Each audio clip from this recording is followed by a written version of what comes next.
जब आपके अंदर है तो बड़े से बड़ी जुआ टूट जाएगा। आपके कंधों पर रखा हुआ जुआ जो होगा वो टूटेगा। हालेलुया, बोलो यीशु मसीह की।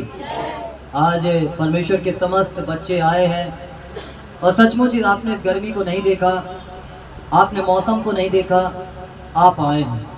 परमेश्वर यही चाहता कि जो लोग भूखे और प्यासे हैं वो क्या होंगे? तृप्त होंगे। जिनके अंदर परमेश्वर की भूख और प्यास होगी वो लोग क्या होंगे? तृप्त होंगे। हालेलुया। और जिनके अंदर भूख और प्यास नहीं होगी वो तृप्त नहीं होंगे। बोलो यीशु मसीह की।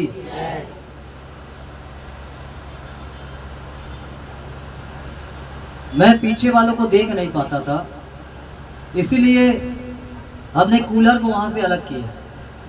हमने बोला बेचारे पीछे वाले बैठे रहते हैं, हम उनको देख नहीं पाते हैं और वो भी हमको देख नहीं पाते हैं, क्योंकि हर एक इंसान के अंदर एक प्यास होती है कि हम भी देखें, हम भी आगे देखें, और बेचारे वो कूलर को देखते रहते हैं। तो हमने ये सोचा कि उसे हम अलग कर दें और उसको हम सामने कर दें, जिससे हम पीछे वालों को भी देख पाए कि वो क्या बदमाशी करते हैं। हालेलुया, बोले यीशु मसीह की। है ना, बदमाशी नहीं करते, बेचारे अच्छे लोग हैं। हालेलुया। सो मेरे प्रियो, जैसा मैंने आपसे कहा कि आपके जिंदगी में महत्वपूर्ण क्या है, आखिर आपको क्या मिलना चाहिए कि जिसके द्वारा आपकी जिंदगी आशीषित हो सके। आपके जिंदगी में क्या आना चाहिए कि जिससे आपका लाइफ, आपका जिंदगी बेहतर हो जाए। हम जब कलीसिया में आते हैं, जब हम चर्च में आते हैं आराधना करने के लिए, प्रार्थना करने के लिए, हर एक इंसान यहाँ कुछ ना कुछ लेने आया है। किसी की कुछ बीमारी होगी, किसी की कुछ बीमारी होगी, कोई उद्धार प्राप्त करने आया होगा। हर एक इंसान कुछ ना कुछ लेने आया है। कोई आया होगा अपने पेट की बीमारी के लिए, कोई आया होगा अपने सिर की बीमारी के लिए, कोई आया होगा अपने पैर की बीमारी के लिए। नाना प्रकार की बीमारी और समस्याओं को लेकर आप यहाँ आए होंगे। कोई अपने बच्चों के लिए, कोई अपने पति के लिए, कोई पत्नी के लिए। नाना प्रकार से आपकी प्रॉब्लम, आपकी समस्याएं जो होंगी उसको लेकर आप यहाँ पर आए हैं, यहाँ पर आप उपस्थित हैं। और जब आप यहाँ पर उपस्थित हैं तो ये तो बहुत अच्छी चीज है कि आपको मिलनी चाहिए, आपको छुटकारा मिलना चाहिए, आपके जिंदगी में छुटकारा आना चाहिए। लेकिन बाइबल इस बात को बताती है कि तुम्हें महत्वपूर्ण चीज क्या चाहिए, सबसे इंपॉर्टेंट आपके लाइफ में क्या है जो यीशु मसीह से आपको चाहिए। क्या चाहिए? जब यीशु मसीह चलते थे तो बीमार लोग उनके पीछे पीछे आते थे। कोई सुन के आता था कि अरे ये तो अंधों को आंखें देता है, ये तो लंगड़ों को चलाता है। कोई कुछ सुनता था, कोई कुछ सुनता था, लोग उसके पीछे लगते थे। जो छुटकारा और चंगाई जो हमारे जीवन में, इसको यीशु मसीह ने सेहत में रखा है, ये यीशु मसीह ने सेहत में दिया है। लेकिन आज यीशु मसीह बताता है कि तुम्हें, मेरे प्रियो, मेरे बेटा, मेरी बेटी, तुम्हें क्या चाहिए? चाहिए आपको आज? किसको किसको चाहिए? तब एक आगे वाला उठाया, तब पीछे तक हाथ उठा लिया। क्या चाहिए? मैं क्या देना की बात कह रहा हूं, बाइबल क्या देने की बात कर रही है आपको? हालेलुया। देखो, उस दिन का संदेश अभी तक माइंड में इनके है। यही होता है जब आप परमेश्वर के दासों के साथ चलते हैं, सेवक के साथ चलते हैं, उसकी प्रचार की बातों को ध्यान से सुनते हैं, तब वो आपके मन में बसता जाता है। क्या बोल रही है? अभिषेक। अभिषेक के द्वारा तुम्हारा हर एक वो जुआ जो तुम्हारे कांधे के ऊपर रखा वो तोड़ा जाएगा। और अगर अभिषेक आपको नहीं मिला तो कोई जुआ आपके ऊपर से टूटने वाला नहीं है। जुआ क्या है बताइए? बैल के ऊपर रखा जाता है। और जब बैल के ऊपर जुआ रखा जाता तो क्या बैल को मजा आता है? बैल के ऊपर जुआ रखा जाता है, उसके बाद उससे काम कराया जाता है, और अगर वो नहीं चलता तो फिर उसको दिया भी जाता। चल चल, सही बोल रहा हूं मैं? जब नहीं चलता तो बैल के ऊपर जुए को रखा गया है और रखने के बाद मेरे प्रियो उसे मारा भी जा रहा है कि वो चले और काम करे अगर थक गया तो, क्योंकि काम तो उसको करना है। वही जुआ जो बीमारियों का है, जो दुष्ट आत्माओं का है, जो पाप का है, और जो शैतान है, वो जुए को जब तक हम यीशु मसीह को नहीं जानते तब तक वो मालिक बनकर क्या करता है, वो जुए को रख देता, ले तेरे ऊपर आज से इस ये वाला जुआ, उसकी पूरी गैंग काम करती शैतान की, है ना, दुष्ट आत्माएं काम करते हैं। आज उसके ऊपर पेट का दर्द का जुआ रख, आज उसके ऊपर सिर दर्द का जुआ रख, आज उसके ऊपर गंदे सपनों का जुआ रख, आज उसके ऊपर इन चीजों का जुआ रख दे, आज इसके ऊपर इस बीमारी का जुआ रख। और वो जब जुआ हमारे कांधे के ऊपर जब शैतान रख देता है तो हम उस जुए को लेकर परेशान रहते हैं। और उसके बाद शैतान जुआ बस रखता भर नहीं है, पिटाई भी करता रहता है। छुटकारा नहीं, पिटाई का मतलब कि छुटकारा नहीं मिलता, छुटकारा नहीं मिलता, है ना। वो जुए को क्या कर दिया, रख दिया। और जब उसने जुए को रख दिया तो हमारी पिटाई कर रहा है। अभी इनको पेट दर्द, उनको सिर दर्द, उनको कमर दर्द, उनको ये परेशानी, उनको शुगर, उनको कैंसर, उनको टीबी, उनको कुछ, सब व्यक्ति को कुछ ना कुछ वो जुआ उनके कांधे पर रखा है। और जब तक वो जुआ रखा है तब तक आप सफल नहीं हो सकते। और वो जुआ कैसे टूटेगा, कैसे टूटेगा वो जुआ, कैसे टूटेगा, कैसे टूटेगा। अभी क्या लिया इस बहन ने नाम, अभिषेक के कारण तुम्हारा हर एक वो जुआ जो है वो क्या होगा, टूटेगा। अभिषेक क्या है आज के नए नियम की दुनिया में, नए नियम की कलीसिया में क्या है अभिषेक, पीछे वाली वॉलंटियर क्या है अभिषेक, हाँ जोर से बोलो, पवित्र आत्मा। क्या है वो, पवित्र आत्मा। जब पुराने समय में राजाओं को बनाया जाता था, उनका अभिषेक किया जाता था, तब ऑयल को डाला जाता था उनके सिर के ऊपर, और ऑयल को जब डालते थे तब उनको अभिषेक किया जाता था, है ना।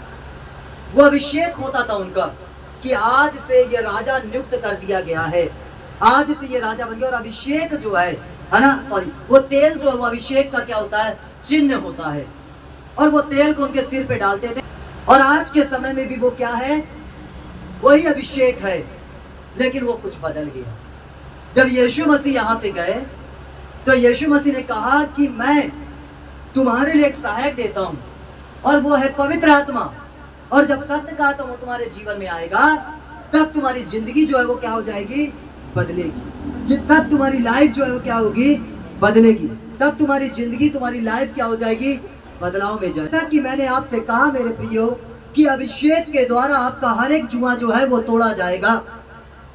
यदि आपके जीवन में पवित्र आत्मा नहीं है तो आप किसी भी क्षेत्र में सक्सेस नहीं हो सकते, क्योंकि मसीह जिंदगी में पहला जो मेरे प्रियो, जब हम मसीह यीशु में आते हैं तो कई बार हम लोग चंगाई ढूंढते हैं, छुटकारा ढूंढते हैं, बहुत कुछ ढूंढते हैं, लेकिन ये चंगाई और छुटकारा जो दे रहा उस चीज को हम खोजना नहीं चाहते। और वो चीज है पवित्र आत्मा। और जब पवित्र आत्मा आपके जीवन में आता तो आपको वचन पढ़ना सिखाता है, आपको प्रार्थना करना सिखाता है, आपको जीवन जीना सिखाता है, आपको सही चलना सिखाता है, आपको हर एक आपके जिंदगी के उस मसले को वो जो है वो तोड़ता है, आपके लाइफ के हर एक जुए को वो तोड़ता है और मसले से आपको भरता है, और शैतानी जो बातें हैं वो आपके जीवन से दूर करता है। हालेलुया। परमेश्वर आपके लाइफ में, आपके जिंदगी में उस मसले से, उस अभिषेक से आपको भरना चाहता है। इसलिए आज बाइबल बताती इस बात को, शरीर के कर्जदार नहीं कि हम शरीर के अनुसार दिन काटे, है ना। हम शरीर के कर्जदार नहीं है कि हम शरीर के अनुसार दिन काटे। क्या हम शरीर के कर्जदार हैं? कोई है इंसान इस धरती के ऊपर जिसने अपने प्राण को बचा लिया हो, जिसने अपने शरीर को बचा लिया हो, जिसने इस बात को जाना हो कि ठीक है भैया मेरा शरीर को मैं बचा सकता हूँ, मेरे शरीर के अंदर एक अगर फोड़ा निकल आता है तो उस फोड़े को एक इंसान सही नहीं कर पाता है? एक अगर जख्म देह के अंदर बन जाए उस जख्म को इंसान सही नहीं कर पाता, है ना। इंसान उस जख्म को अच्छा नहीं कर पाता। इसलिए बाइबल इस बात को बताती है कि इसलिए हे भाइयों, हम शरीर के कर्जदार नहीं कि शरीर के अनुसार दिन काटें। हम शरीर के कर्जदार नहीं हैं, हमने शरीर के लिए कर्ज नहीं उठाया। ये शरीर हमारा एक दिन मिट्टी में मिल जाएगा, एक दिन ये मिट्टी, ये धूल राख में मिल जाएगा। ये शरीर के लिए हम इतना खाते पीते, इंपॉर्टेंट, मजबूत करते हैं, इसको बड़ा स्ट्रॉन्ग करते हैं, बलवंत करते हैं, इसे बड़ा अच्छा करते हैं। लेकिन याद रखो, इसे अच्छा करते हैं लेकिन कोई भी अपने शरीर को कंट्रोल नहीं कर सकता। मैंने ऐसे समय में लोगों को देखा है कि जब लोगों के प्राण छूटते हैं, वो बहुत अच्छे होते हैं, बहुत बेहतर होते हैं, लेकिन उनकी बॉडी काम नहीं करती, उनका शरीर काम नहीं करता। अच्छा खिलाया पिलाया सब कुछ उनके जिंदगी में बेहतर होता है, लेकिन जिस दिन उनका शरीर काम करना बंद कर देता है, उनका कोई भी माइंड या शरीर के अंदर कोई भी अंग असर नहीं करता। उनकी बॉडी कंट्रोल से बाहर हो जाती है, कंट्रोल से बाहर हो जाती है। उनके माइंड के अंदर से उनकी बॉडी जो चलती वो सब कुछ खत्म हो जाती है। इसलिए हम शरीर के कर्जदार नहीं है कि हम, मेरे प्रियो, शरीर के अनुसार दिन काटे। हालेलुया। हम आत्मा के कर्जदार हैं, हम आत्मा के अनुसार हमें चलना है। आगे परमेश्वर का वचन लिखा है, क्योंकि यदि तुम शरीर के अनुसार दिन काटोगे तो मरोगे। यदि तुम शरीर के अनुसार दिन काटना चाह रहे हो तो ठीक है, परमेश्वर ने मुझे दुनिया में भेजा है, यीशु मसीह ने इस संसार में मेरे को भेजा है, ठीक है। हमें अभी तक तो यहाँ पे ठीक है, अभी तक हमारा शादी हुआ, ब्याह हुआ, बच्चे हुए, सब कुछ हुआ, अच्छी जॉब मिली, अच्छा काम मिला। तो बाइबिल कहती है अगर तुम सांसारिक जीवन के लिए केवल जियोगे तो मरोगे। ये कौन से मरने की बात कह रही बाइबिल? ये कौन से मरने की बात परमेश्वर यहाँ बता रहे अपने वचन में? वो शारीरिक मृत्यु की बात तो है ही है, लेकिन इसके साथ आत्मिक मृत्यु की बात है। यदि हम शरीर के अनुसार जिंदगी को जिएंगे तो मेरे प्रियो आत्मिक जीवन में मर जाएंगे, हमारा आत्मिक जीवन मर जाएगा। और अगर हमारा आत्मिक जीवन मर गया तो मेरे प्रियो कैसे जिंदा होंगे? फिर हमारा आत्मा कैसे जिंदा होगा? हमारी लाइफ जो अनंत काल, जो यीशु मसीह अनंत काल का जीवन देना चाहता है, वो जीवन हमें कैसे मिलेगा? इसलिए कहता है बाइबिल यहाँ बताता है कि यदि तुम शरीर के अनुसार दिन काटोगे तो मरोगे, है ना। यदि तुम आत्मा से देह की क्रियाओं को मारोगे, आत्मा से क्या करोगे? देह की क्रियाओं को मारोगे। अब ये शरीर जो क्रिया करता है, काम करता है ना, ये खा ले, ये कर ले। आज इंसान अपने पेट के लिए हत्याएं कर रहा है, आज इंसान अपने पेट के लिए चोरी कर रहा है, आज इंसान अपने पेट के लिए व्यभिचार कर रहा है, आज इंसान अपने पेट के लिए गलत काम कर रहा है, आज इंसान अपने पेट के लिए अपने भाइयों के साथ अन्याय कर रहा है, आज इंसान अपने पेट के लिए, केवल पेट के लिए, इंसान का परिश्रम सिर्फ पेट के लिए होता है, और इंसान अपने पेट के लिए अपने लोगों के साथ अन्याय कर रहा है, अपने पेट के लिए लोगों के साथ गलत कर रहा है। और एक दिन जिस शरीर के लिए वो काम कर रहा है, उसी शरीर को त्याग कर नरक में चला जा रहा है। इसलिए बाइबिल इस बात को बताती कि अगर तुम आत्मा से देह की क्रियाओं को मारोगे तो अपने आप को बचा लोगे, अपने शरीर को बचा लोगे, अपने जीवन को बचा लोगे। और यदि तुम आत्मा से अपनी देह की क्रियाओं को नहीं मार पा रहे हो, है ना, तो आपका जीवन सुरक्षित नहीं है। आज हम चंगाई चाहते हैं, आज हम छुटकारा चाहते हैं, आज हम उद्धार चाहते हैं, लेकिन मेरे प्रियो क्या हम अभिषेक चाह रहे हैं? आज हम बढ़ना चाहते हैं, हम सोचते हैं हम आगे निकले, हम सफल हो, हम स्ट्रॉन्ग हो, मजबूत हो, बेहतर हो, ये हो, वो सब चाहते हैं। लेकिन क्या पवित्र आत्मा का अभिषेक हमने मांगा? क्या उसके उन्नति को हमने मांगा? क्या उसके सामर्थ को हमने मांगा अपने जिंदगी में? अगर नहीं मांगते तो आज मांगने की जरूरत है। हालेलुया। यीशु मसीह ने कहा कि मैं जाता हूं पिता के पास, और जब तक मैं नहीं जाऊंगा तब तक वो सहायक तुम्हें नहीं मिलने वाला। हालेलुया। जब तक मैं नहीं जाने वाला तब तक वो सहायक नहीं आने वाला। यीशु मसीह जैसे गया तुरंत वो सहायक आ गया। हालेलुया। और वो है पवित्र आत्मा, वो है अभिषेक, वो है सामर्थ। और आगे परमेश्वर का वचन कहता है, इसलिए कि जितने लोग परमेश्वर के आत्मा के चलाए चलते हैं वे ही परमेश्वर के पुत्र हैं।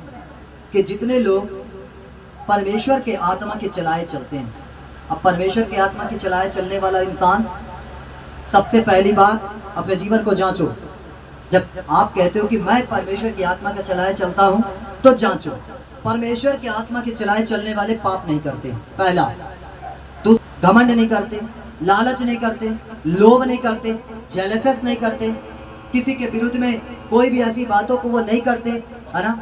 कोई ऐसे गलत काम को नहीं करते कि कोई बहन या भाई बढ़ रहा है तो वो बहुत आगे बढ़ रहा है, वो बहुत आगे बढ़ रही है, इसका मतलब तुम्हारे अंदर पवित्र आत्मा नहीं है, तुम्हारे अंदर दुष्ट का आत्मा काम कर रहा है। क्योंकि दुष्ट का आत्मा ही जल सकता है, पवित्र आत्मा जल सकता है क्या?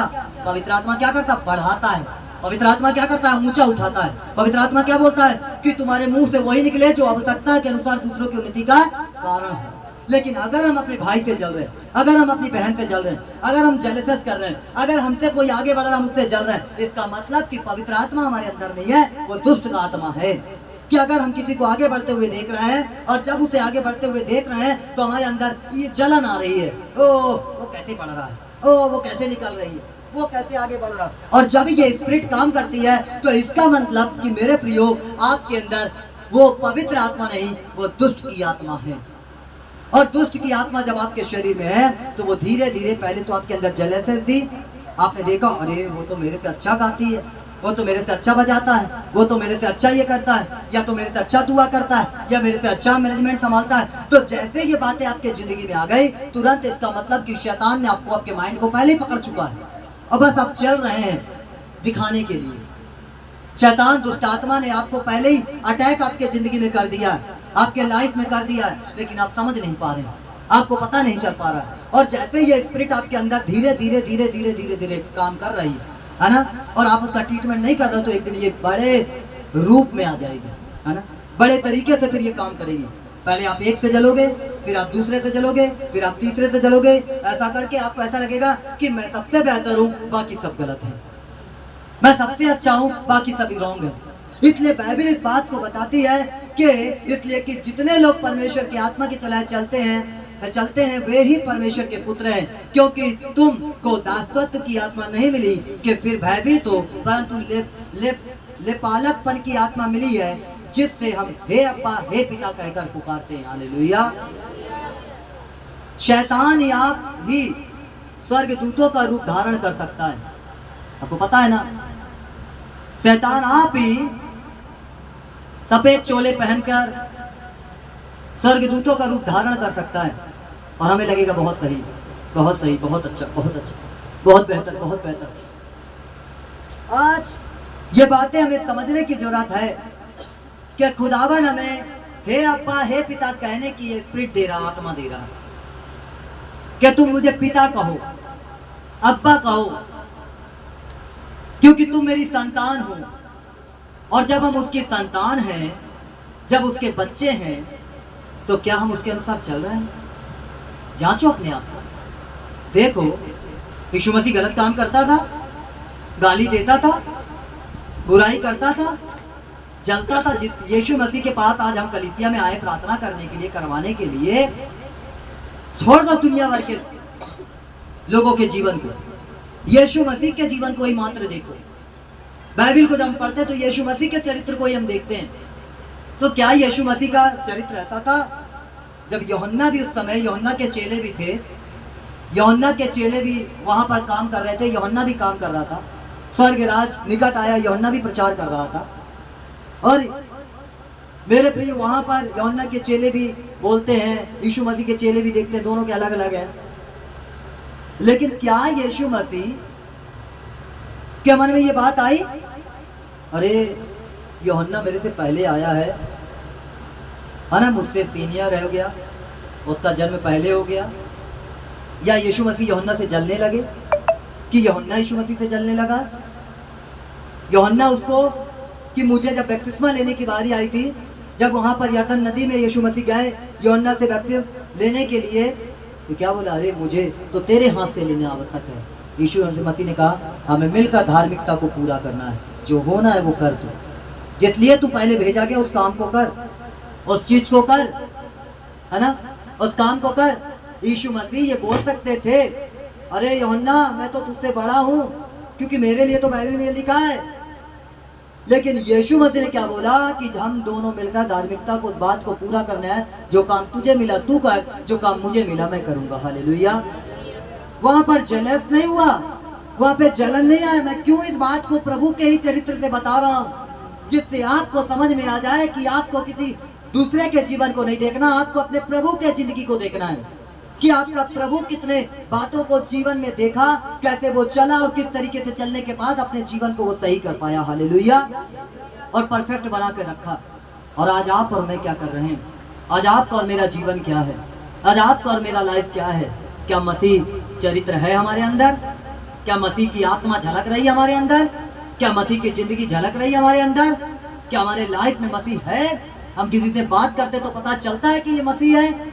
हम जब किसी के पास जाते संगति करने तो पता चलता है मसीह लोग हैं?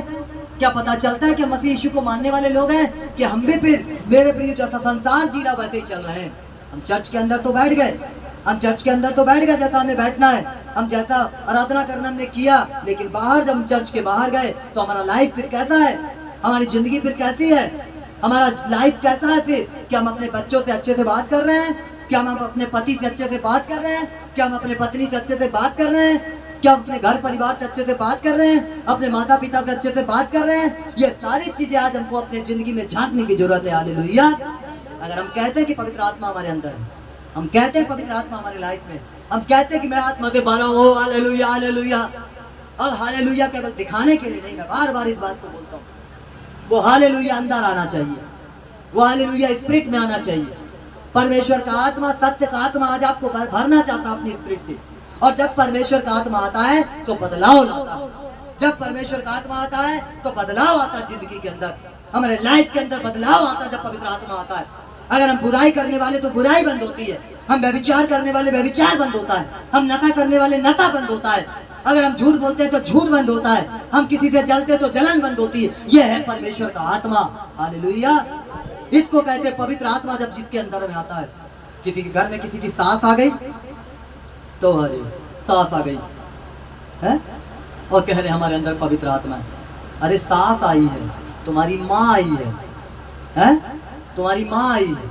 लेकिन लोग, मैं जानता हूं कि सास और बहू का कभी नहीं पटा और ना कभी पटेगा, लेकिन बाइबल क्या बोलती कि जब पवित्र आत्मा तुम्हारे जीवन में आएगा, जब खुदावन तुम्हारे जिंदगी में आएगा तो तुम्हें जीना सिखाएगा, तुम्हें बर्दाश्त करना सिखाएगा, तुम्हें समझना सिखाएगा, तुम्हें जीना सिखाएगा। वो कि तुम्हें अपनी सास के साथ कैसा रहना है, तुम्हारे अपने ससुर के साथ तुमको कैसा रहना है।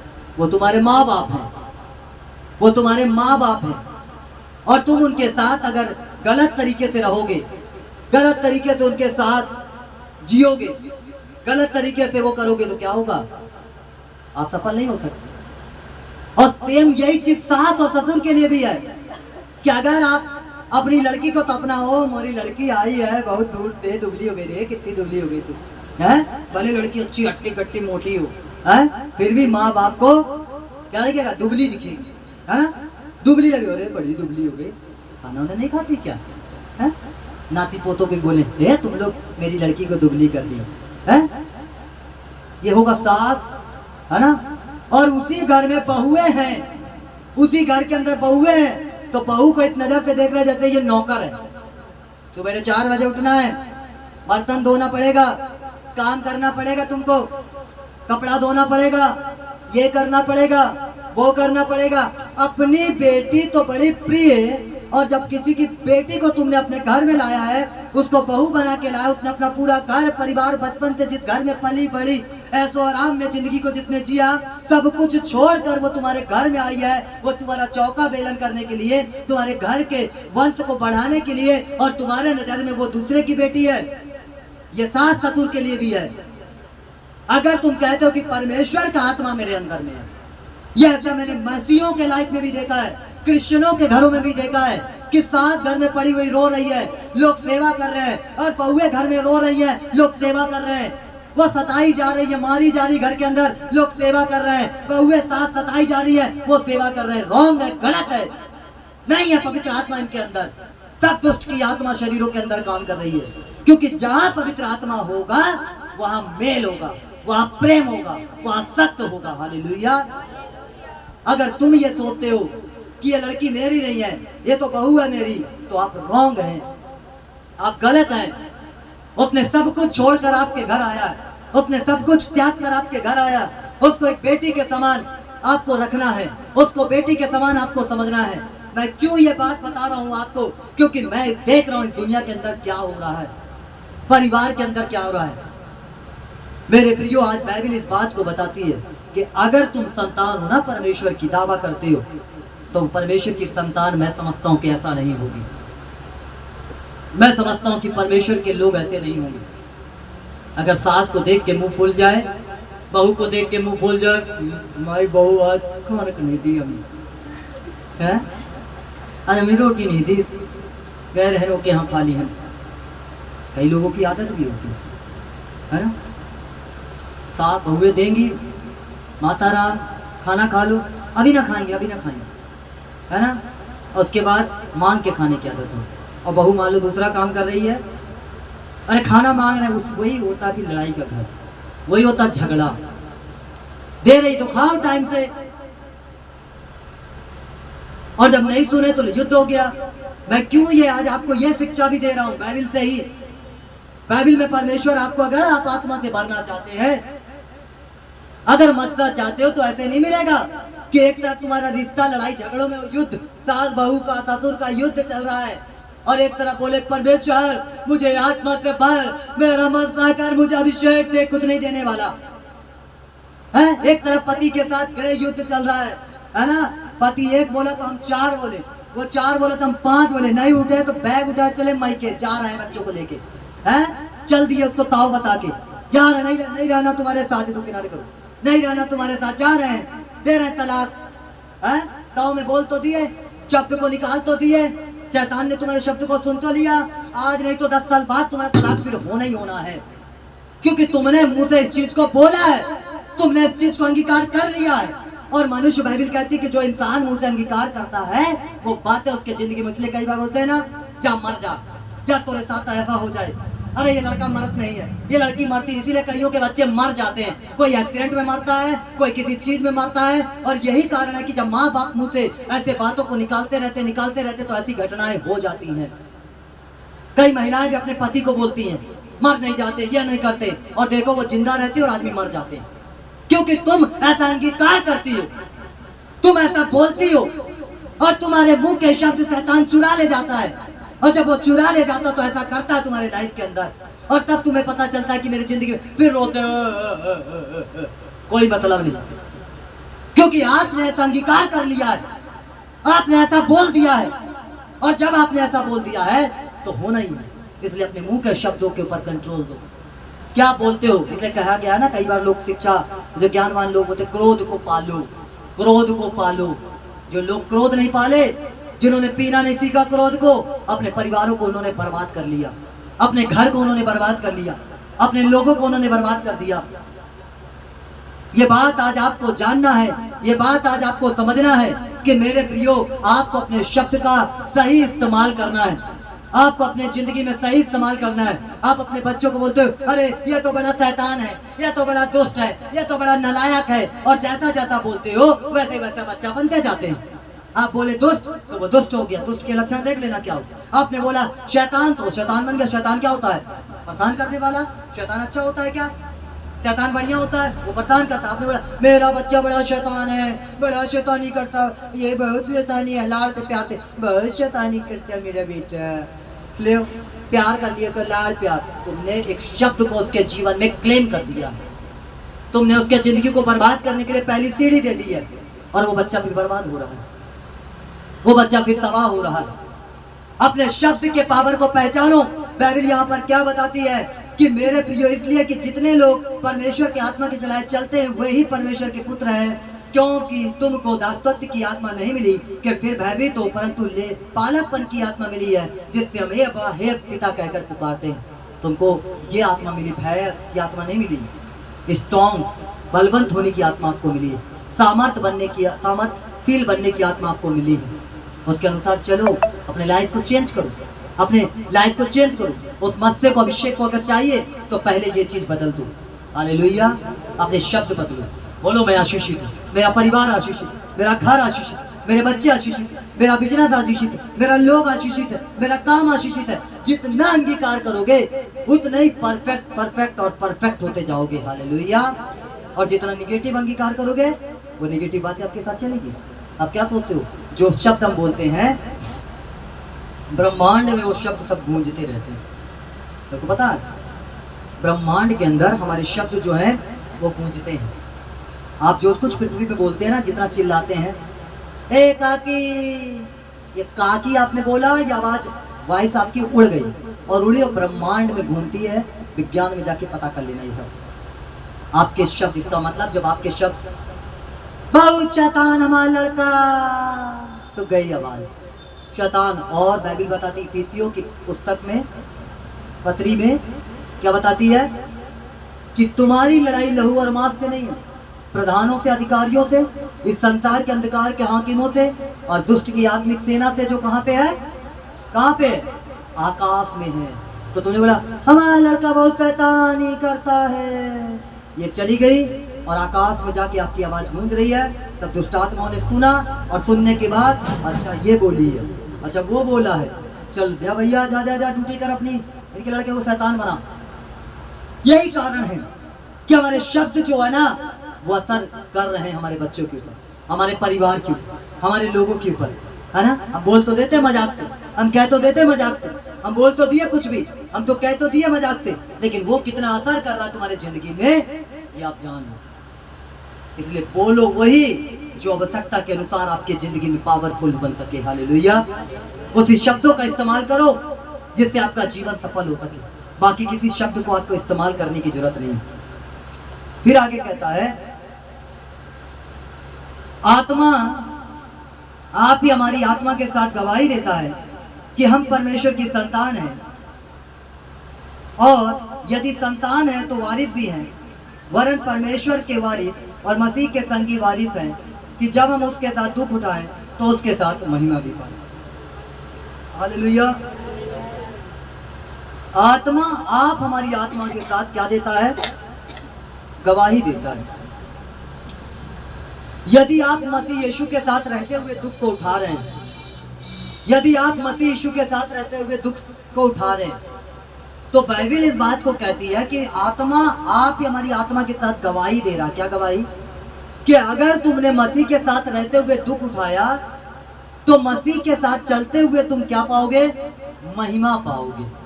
अगर तुम उसके वारिस ठहरे, अगर तुम उसके संतान ठहरे, तो तुम उसके साथ महिमा पाओगे। अगर मैं अपने जिंदगी के बारे में बताऊं तो मैं मसीह के साथ चलते हुए बहुत दुख पाया।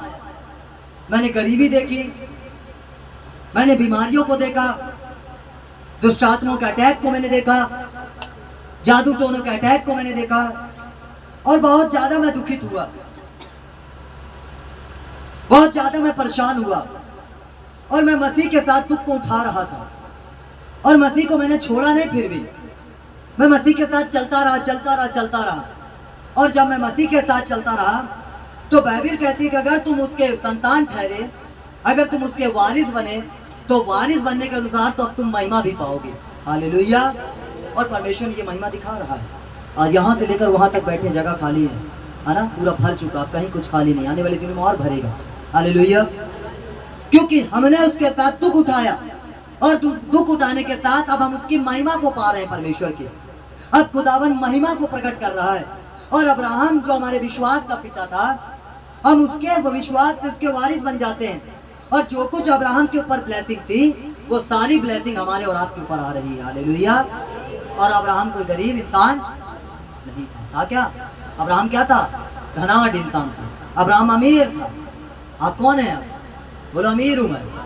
यीशु मसीह ने मुझे अमीर किया है, यीशु मसीह ने मुझे बेहतर किया है, यीशु मसीह ने मुझे अच्छा किया है। कोई बीमारी नहीं है, मेरे देश में कोई गर्भ नहीं गिरेगा। देश का मतलब आपके परिवार में, है ना, किसी प्रकार से कोई बांझ नहीं होगी, क्योंकि अब्राहम के देश में ये सब कुछ ब्लेसिंग थी कि किसी का गर्भ नहीं गिरता था, कोई बांझ नहीं हुआ करती थी। और जब मेरे प्रियो आप अंगीकार करेंगे तो इस कलीसिया में कोई बांझ नहीं रहेगी यीशु मसीह के नाम से। हालेलुया। इस कलीसिया में कोई बांझ नहीं होगी। अगर कोई श्राप भी उसके ऊपर लगा है तो भी वो श्राप टूटेगा और उसका बांझपन टूटेगा, और मेरे प्रिय बच्चे के आशीर्वाद को वो पाएगी यीशु मसीह की ओर से। हालेलुया। खुदावन आपसे प्यार करता है। अगर आप मसीह के साथ दुख उठाने को तैयार हैं तो आप मसीह के साथ महिमा पाने को भी तैयार हैं। इसलिए गीत मैंने गाया कि चाहे अपने छोड़ दें, हमसे नाता तोड़ दें, लेकिन यीशु मसीह हमारा साथ नहीं छोड़ेगा, और हमें भी उसका साथ नहीं छोड़ना है। छोड़ना है? कौन कौन छोड़ेगा यीशु मसीह का साथ? हाथ ऊपर करो। यीशु मसीह का साथ कौन कौन छोड़ेगा? कौन कौन छोड़ना चाहता है यीशु मसीह को? बाइबल कहती है आज जान लो कि तुम्हें कहाँ चलना है, सच्चे जीवन में चलना है कि अनंत काल के मृत्यु की ओर जाना है। आज ठान लो कि तुम्हें कौन से घोड़े पे बैठना है, किस रास्ते पे तुम्हें बैठना है। आज अपने आप को जांच लो, है ना। तो कौन कौन यीशु मसीह को छोड़ना चाहता है, हाथ ऊपर करें। हाँ,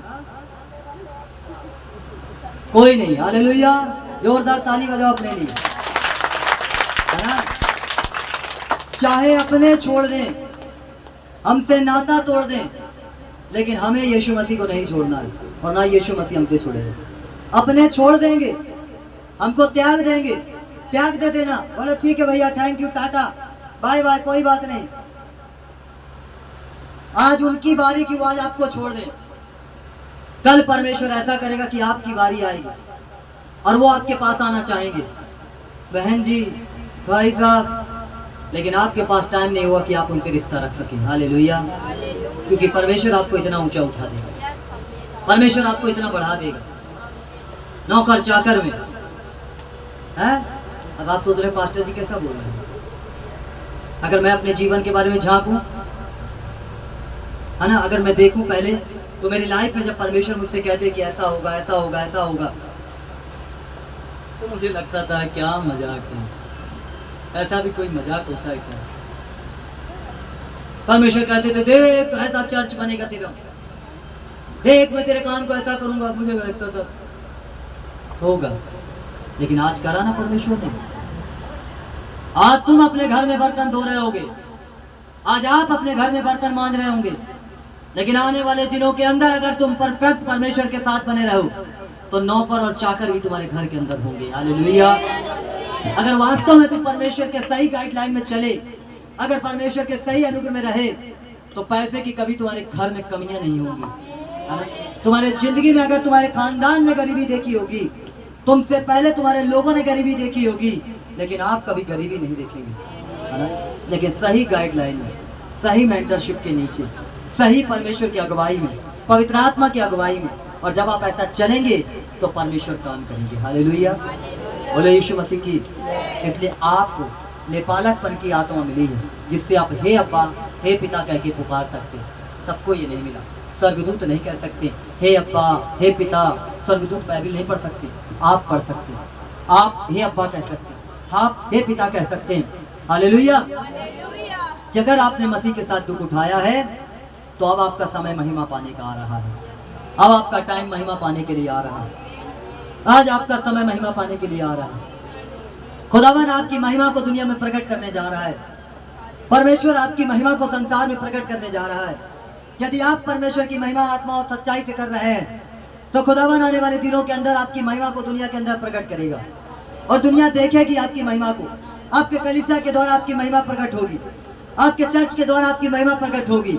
और जब आप संसार के अंदर जाएंगे, तो लोग इस बात को देखेंगे, लोग इस बात को जानेंगे, और लोग आपके पीछे आएंगे, और लोग कहेंगे कि ये मेरी बहन है, मेरी बेटी, तू कहाँ जाती है, मेरे भाई तू कहाँ जाता है, चल मुझे भी लेकर चल, मैं जाऊंगा और मैं जाऊंगी। मैं इस बात को आपके जिंदगी में होते हुए देख रहा हूँ कि लोग आपके पीछे आ रहे हैं, लोग आपके साथ चलने के लिए आ रहे हैं, लोग आपके साथ अनंत जीवन को प्राप्त करने के लिए आ रहे हैं। मैं इस बात को आपके जिंदगी में देख रहा हूँ।